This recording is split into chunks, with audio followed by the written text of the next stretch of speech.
21대 국회의원 초선에게 듣는다. 오늘은 이전 3기 끝에 얻은 값진 승리로 국회 입성에 성공한 경기 안산 다던갑의 고용인 더불어민주당 당선인 모셨습니다. 안녕하십니까? 네, 안녕하세요. 네, 한 달 훨씬 지났습니다만 그래도 축하드립니다. 네, 감사합니다. 네, 자, 이제 토요일 30일 21대 국회가 드디어 개원을 하는데 이제 개원을 앞둔 소감 그리고 입성 각오부터 좀 말씀해 주실까요?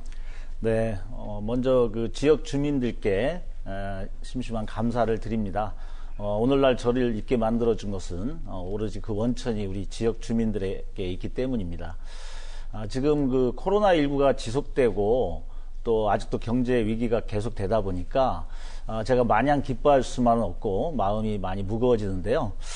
우선 그 지금 코로나19로 인해서 국민들이 고통받고 있고 그렇기 때문에 이 고통으로부터 또 사회적 위험으로부터 국민을 구하라. 이게 이제 저에게 주어진 소명이다 이렇게 생각을 하고 있습니다. 그래서 거기에 매진을 하려고 하고요. 또 한 가지는 저를 지지해준 그 55%의 유권자뿐만 아니라 그 45%도 분명한 저의 주민이고요. 그래서 우리 16만 주민들에 대한 저의 통합의 정치 이런 것도 각오하고 있습니다. 그래서 향후에 이제 그 세월호 특별법을 통한 진상규명이라든지 반월공단 살리기 또 뭐 지역 상권 살리기 많은 과제들을 한번 다부지게 해보려고 하고 있습니다. 알겠습니다. 네. 많은 이야기를 해주셔서 이제 하나하나 여쭤보려고 하는데 그 이전에 잠깐 짧게 좀 얘기를 듣고자 하는 부분이요. 그 지역구 순회를 하시면서 감사 인사를 전하셨어요. 보통 정치인들 이제 당선되고 나면은 이제 빨리 중앙으로 가기에 바쁘다 이런 얘기도 많이 하는데 그러면서 많이 칭찬을 들으셨더라고요. 네. 저를 만들어준 주민들에게 뭐 인사를 하는 건 어떻게 보면 당연하고요. 그래서 바쁘긴 하지만 틈틈이 시간을 내서 지역을 좀 돌았습니다. 근데 아무리 뭐 시간이 있다 하더라도 네. 절대적으로 부족한 것 같아요. 감사 인사는. 그래서 앞으로도 틈틈이 시간을 내서 4년 내내 해야 되지 않을까 이런 생각을 하고 있고요. 그래서 이제 그 선거 때만 반짝 보이는 그래서 그 이후에는 소통을 하지 않는 네. 이런 정치에 대해서 많이 좀 실망하는 그런 것들이 이제 유권자들의 생각이고요. 저는 틈틈이 소통을 해서 그런 불안감 또는 불신 이런 것들을 해소하도록 하겠습니다. 알겠습니다. 네. 의정 활동 중에도 소통을 하겠다 이렇게 강조를 하셨고요. 또 한 가지 궁금한 것, 선거 관련해서 요거까지만 여쭤보겠습니다. 그 상대 후보가 김명현 의원, 황교안 전 통합당 대표 비서실장을 역임한 바 있었고요. 이번이 리턴 매치였습니다. 10,000표 차로 제치면서 이제 21대 국회 입성에 성공을 했는데 승리 요인 무엇이라고 보십니까? 제가 이번에 세 번째 도전을 했는데 굉장히 그동안 지역 주민들이 안타까워했고 이번만큼 꼭 돼봐라 하는 그런 그 응원들이 있었기 때문에 이루어졌다 이렇게 생각을 합니다. 또 하나는 이제 문재인 대통령 덕도 봤다고 생각합니다. 그동안 진정성을 보이고 이번에 코로나19를 대처하는 데 있어서 또 세계적인 모범도 보였던 것을 통해서 문재인 정부에 대한 재신임 이것도 큰 승인에 영향을 미쳤다 이렇게 생각을 하고 있고요. 제가 뭐 4년 전에 좀 근소한 차이로 패배를 했는데 그때 너무 지지자들이 절망적인 눈물을 흘리고 해서 안타까웠습니다. 그래서 제가 4년 후에는 반드시 승리해서 그 환희의 눈물을 흘릴 수 있도록 그렇게 하겠다 이렇게 해서 열심히 했는데 좀 그것이 성과를 좀 내지 않았나 이렇게 생각하고 있습니다. 알겠습니다. 네. 경기도 의원 활동 아울러 또 천정배 의원과도 일을 하면서 이미 많이 준비를 하고 있었다 이런 평가도 있었을 만큼 또 이런 결과를 얻은 것이 아닌가 그런 생각을 해보게도 됩니다.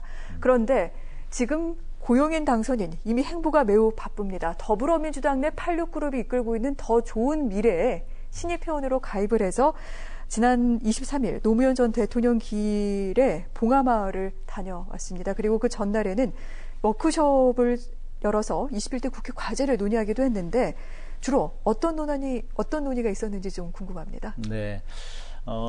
이전에 사회 문제와 또 정치 문제에 대해서 치열한 고민을 했던 분들이 많이 모인 것입니다. 그래서 이번은 첫 워크숍이었기 때문에 그 국회에 임하는 저희들의 자세, 그다음에 역사적 소명의식 이러한 것들을 논의를 주로 했습니다. 그래서 여러 가지 의정 활동을 할 때 개인이나 그런 단체의 이익보다는 전체 국민들을 위한 국회 활동을 할 수 있는 그런 공공적 마인드를 가져야 된다라는 것들을 다시 한번 다짐을 하는 자리였고요. 또 하나는 우리가 이제 민원이라든지 또 여러 가지 그 공약 해결 이런 것들도 중요한데 그것을 하면서도 자신이 이번 임기 내 또는 매년 어떠한 문제만큼은 국민을 위해서 내가 반드시 하겠다 이런 방향과 목표 설정이 제대로 안 되면 나중에 바쁘기만 하고 성과가 제대로 없는 네. 이런 문제도 생긴다. 그래서 그러한 목표의식을 제대로 갖자 이런 생각도 좀 하는 그런 자리였습니다. 그리고 아무래도 이제 처음이니까 서로를 알 수 있는 그런 소통의 자리도 마련했고요. 네. 좀 실질적인 도움이 되셨습니까? 예, 많이 다시 한번 마음가짐을 새롭게 하는 그런 자리가 됐던 것 같습니다. 알겠습니다. 자, 그럼 지금부터는 이제 고용인 당선인이 내건 공약 하나하나를 좀 따져보도록 하겠습니다. 일단 21대 국회의원 선거 후보자 가운데 고 당선인만 유일하게 낸 공약이 있습니다. 바로 70대 이상 어르신 100%에게 노인 기초연금을 지급하겠다.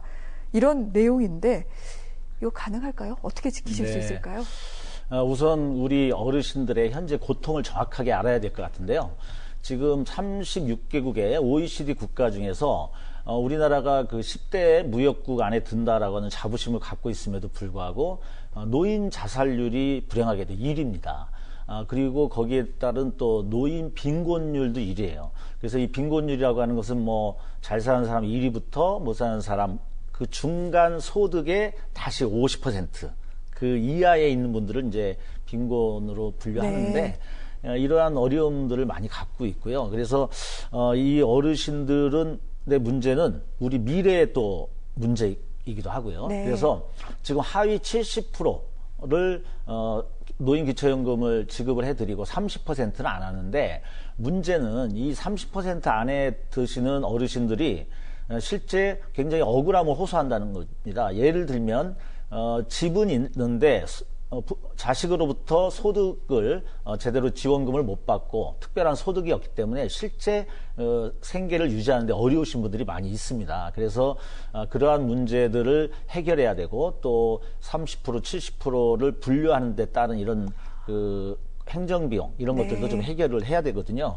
그래서 이제 이게 그동안 아동수당도 90% 10% 하다가 네, 100%로 지금 되고 있고 네. 이번에 긴급재난지원금도 그런 분류를 하자 하다가 네. 전치를 했던 것들이 이러한 새로운 하나의 흐름이 아닌가 싶고요. 그래서 이제 이러한 원리들을 가지고 기재부를 잘 설득하고 또 필요에 따라서는 점차적으로 필요한 만큼의 또 세금 문제도 조심스럽게 우리가 논의를 해야 될 때가 되지 않았는가 이렇게 생각하고 있습니다. 이번 재난지원금 노인분들께서 상당히 또 반기셨다는 그런 얘기도 네네. 있는데 복지 전문가시니까 좀 믿어보도록 네. 하겠습니다. 네, 한번 매진해 보겠습니다. 알겠습니다. 네.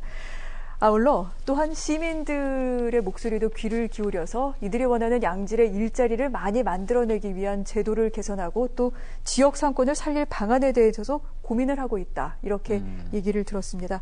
어떤 계획을 갖고 계십니까? 네, 우리가 그동안도 이제 경제 위기로 인해서 많은 실업자가 양산되고 청년 문제가 있었는데 이제 코로나19 이후에 그게 더 가속화될 것 같아요. 굉장히 걱정스러운데 네. 우선 저희 반월 산업단지에 보면 지금 청년들의 실업은 넘쳐나는데 구인 광고를 하면 청년들이 또 모이지 않는 이런 모순들이 그러니까요. 벌어지고 있단 말이에요. 네. 그것은 결국은 왜 그러냐면 좋은 일자리를 가고 싶어 하는 거거든요. 그래서 그동안 보면 좋은 일자리가 좀 정해져 있어요. 한 10% 정도로 저희들이 계산을 해보는데 네. 한 5%는 많이들 준비하고 있는 공무원 그리고 또 5%는 대기업 예, 이러한 10%를 향해서 모든 청년들이 이것을 향한다는 얘기는 90%가 여러 가지 어려움에 처해 있다는 거거든요. 그래서 제가 이번에 공약에도 내걸었는데 반월 산업단지를 독일식 강소기업, 그러니까 네. 세계 인류 중소기업 단지로 전환하겠다 이런 얘기를 했거든요. 이것은 중소기업을 대기업에 버금가는 경쟁력과 그런 능력을 갖추게 함으로써 중소기업에도 네. 기꺼이 청년들이 갈 수 있는 그런 환경을 조성해야 된다 이런 생각을 하고 있고요. 그래서 궁극적으로는 전반적인 산업에 있어서 동일노동, 동일임금이 정착되면 되지 않겠는가 이런 것이 있고 한 가지 더 말씀드리면 공공적 사회 일자리 이것도 많이 저희들이 좀 만들어야 된다 이렇게 생각합니다. 지금 유럽 같은 경우에는 공공 사회 일자리가 약 30% 정도를 네. 차지하고 있는데 우리나라는 10% 넘기고 있거든요. 그래서 보육이라든가 뭐 요양, 교육, 공공 서비스 다양한 분야로 우리가 일자리를 늘려나간다면 이것은 전체적인 국민들의 그 사회적 문제도 해결하면서 네. 동시에 그들의 소비력을 높임으로 인해 그 경제 문제도 해결하는 그러한 효과를 볼 수 있다 이렇게 보고 있습니다. 알겠습니다. 이번에 문재인 정부에서 내놓을 공공 일자리 안과 좀 맞닿아 있는 부분이 네, 많은 것 그렇습니다. 같습니다. 자, 공공적 일자리 그리고 좋은 일자리를 많이 확보함으로써 어떤 그 양질의 일자리를 좀 더 많이 만들어내기 위해 노력하겠다. 이 부분에 답변을 해주시면서 청년들과 관련된 이야기도 좀 언급을 하셨어요. 얼마 전 그 안산시 청년공간 상상대로를 방문하셔서 청년들과 시간을 보냈다 이런 기사가 많이 나왔는데 정말 청년들이 좀 행복해야 우리나라가 행복하지 않겠습니까? 안산시는 그렇습니다. 어떤 계획을 갖고 계시는지요? 예, 그 와동에 그 상상대로라고 하는 이 단체를 만들었는데 요즘 전국적으로 좀 생기고 있습니다. 네. 그래서 간단히 말씀드리면은 그 청년들의 그 정보 교류, 그 다음에 자기 개발, 취업 준비 이런 것들을 위해서 만들어지고 있고요. 또 쉼터 기능도 하고 있습니다. 네.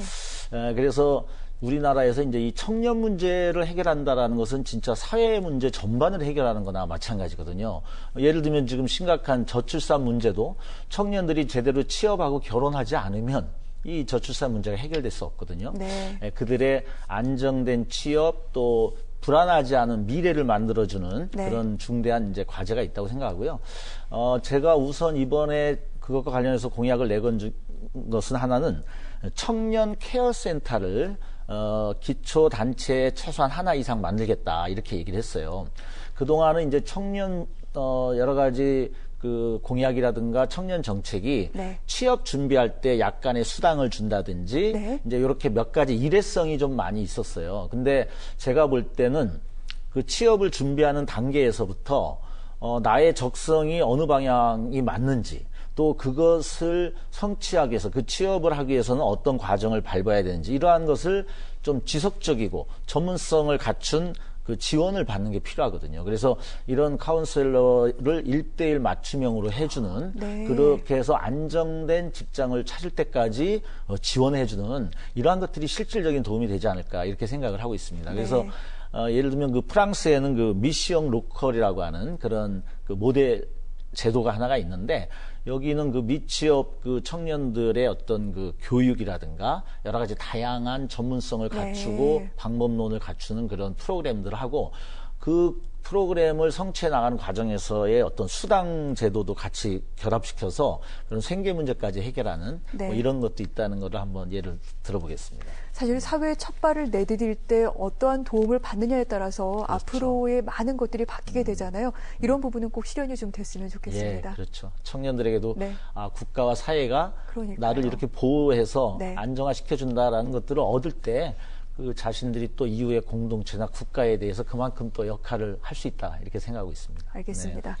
자, 이제 시간이 다 돼서요. 이번에 안산 지역에서는 이 지역구 4곳이 모두 이제 민주당 당선인들이 차지를 했습니다. 이런 시너지 효과도 있을 것 같은데 이와 더불어서 끝으로 이제 또 이렇게 OBS에 출연하셨으니까 네. 이와 더불어서 안산 단원갑 지역민들 또 OBS 시청자들께 앞으로의 네. 포부도 좀 함께 말씀해 주시죠. 네.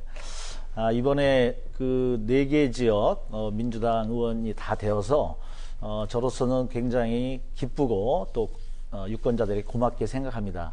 근데 또 그만큼 저희들이 해야 될 일도 막중한 것 같습니다. 그래서 지금 시장과 저희 국회의원, 도의원, 시의원들이 다 민주당인데 앞으로 시민사회 주민들과 힘을 합해서 이제 안산의 과제를 좀 더 효과적이고 효율적으로 제대로 해봐라. 이렇게 저희들에게 기회를 준 것이니까 역할을 통일적이면서도 지속성을 갖는 안산의 인구도 늘리고 전반적인 삶의 질을 높이는 일에 좀 전념하겠다 이런 말씀을 드리고요.